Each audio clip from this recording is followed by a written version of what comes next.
Though the word judo literally means the gentle way, watching these guys, it seems anything but.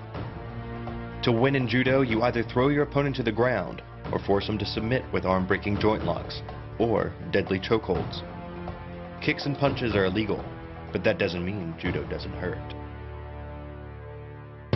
One of judo's best-known throws is the uchimata. To execute it, a judoka grabs an opponent and pulls, off-balancing him and giving him a forward momentum. Then, he twists his hips and inserts his thigh beneath his opponent's center of gravity. His hip now becomes a fulcrum and his leg a lever, just like a crowbar. The trick is having your leg in just the right place. It's just physics. If you're just an inch off the placement of your thigh and hip, the amount of energy needed to throw an opponent can more than double. But performed correctly, uchimata requires almost no energy, yet it can deliver up to 5,000 pounds of force. About like falling from the top of a 7-foot ladder. If it weren't for the mat, a throw like uchimata would be enough to cause serious injury, or even paralysis. Getting dominant position is critical to securing the okuri-iri-jimi choke in judo.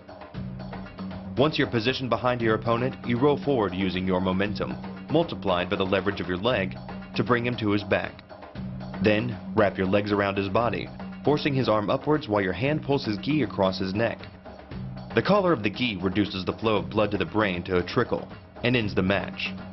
Hold this move for about 10 seconds and a fighter will black out. Hold it just a little bit longer and he's dead. Another effective move in judo is the sacrifice throw. Falling backwards as your opponent charges pulls your opponent off balance. Then, you drive one leg into his midsection to guide his momentum, lifting his center of gravity up and over and hurling him to the mat. The sacrifice throw is a simple lesson in the conservation of energy. The stronger the opponent attacks, the further he gets thrown. It works like a catapult where your opponent's momentum supplies the counterweight. The faster he's going, the further he's going to fly, and the harder he's going to land. There are lots of ways to get your opponent into position for the Judo Japan armbar, but the most dynamic is to grab both his wrists and fall backward. Then, use your weight and the force of gravity to pull your opponent to you, catching him with your legs and slamming into the mat, while keeping his elbow isolated at your hips and his wrist at your chest.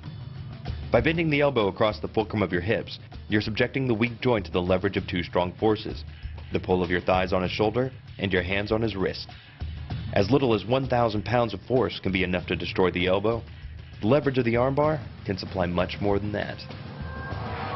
The uchimata throw, the okuri-iri-jimi chokehold, the sacrifice throw, and the Judo Japan armbar.